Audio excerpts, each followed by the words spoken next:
प्रधानमंत्री श्री नरेंद्र मोदी जी के नेतृत्व में राजनीतिक विषयों की कैबिनेट समिति ने यह निर्णय लिया है कि जातियों की गणना को आने वाली जनगणना में सम्मिलित किया जाए। भाजपा सरकार ने 2014 में एक नारा दिया था, सबका साथ सबका विकास। ये केवल जब मोदी जी के नेतृत्व में वेलफेयर की स्कीम सबका साथ और सबके विकास की भावना के साथ आगे बढ़ रही है, तब बांटने वाले लोग फिर जातीय आधार पर, क्षेत्र और भाषाई आधार पर बांटने की कोशिश चेष्टा कर रहे हैं। उसके बाद कहा कि कटोगे तो बटोगे, एक रहोगे तो सेप रहोगे। बटोगे तो कटोगे, एक रहोगे तो नेक रहोगे। और अभी हालिया में जो जम्मू कश्मीर के पहलगाम में एक दर्दनाक घटना हुई, जिसमें निहत्थे लोगों के ऊपर गोलियां चलाई गई, उसके बाद एक नारा आया कि धर्म पूछा गया, जाति नहीं।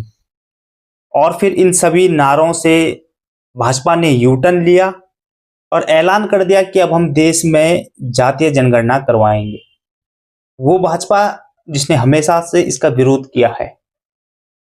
भाजपा के नेता और देश के प्रधानमंत्री नरेंद्र मोदी जी ने इसे अर्बन नक्सल तक कह दिया था। पूरी तरह अर्बन नक्सल उस सोच का सीधा सीधा प्रकटीकरण है।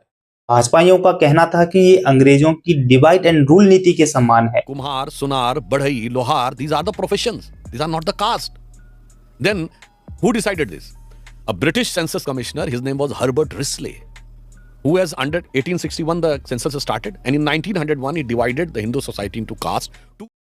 उनका ये भी कहना था कि जो जातीय जनगणना की बात करते हैं वो कहीं ना कहीं देश को तोड़ने की बात करते हैं। भाजपा के ही एक केंद्रीय मंत्री जिन्हें कांग्रेस के नेता को यहां तक कह दिया कि जिनकी जाति का पता नहीं है वो जातीय जनगणना की बात करते हैं। जी, जिसकी जात का पता नहीं वो गणना की बात करता है। तो महोदय जी, अब अगर आपके अधिकारी जातीय जनगणना के लिए घर घर जाते हैं तो क्या आप उनकी जाति नहीं पूछोगे? और जिसका विरोध आप लोगों ने हमेशा से किया, आज वो मास्टर स्ट्रोक कैसे बन गया? क्या इसका जवाब भाजपा के पास है?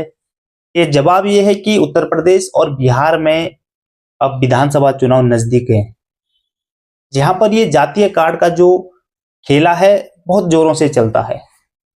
जी हाँ, अभी 2025 में बिहार में और 2027 में उत्तर प्रदेश में चुनाव होने हैं।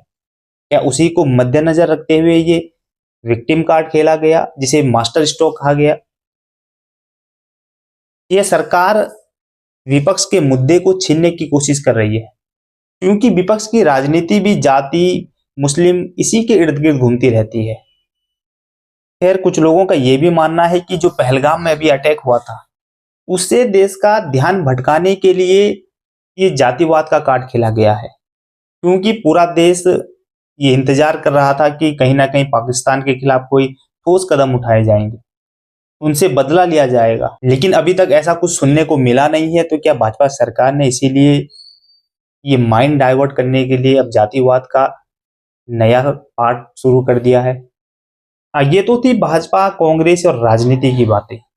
देखिए, सरकारें आएंगी जाएंगी और नेताओं का तो काम है राजनीति करना, लेकिन हम बात करेंगे कि जातीय जनगणना क्या होती है, इसका देश को क्या नुकसान होना है और क्या फायदा होना है। जातीय जनगणना का मतलब है कि जाति के आधार पर अब डेटा कलेक्ट किया जाएगा, यानी किस जाति में कितने लोग हैं, किस जाति की आबादी है, उस हिसाब से डेटा बनाया जाएगा।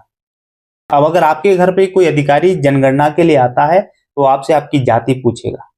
आप गरीब हैं या अमीर हैं, उस बात से उनका कोई लेना देना नहीं है।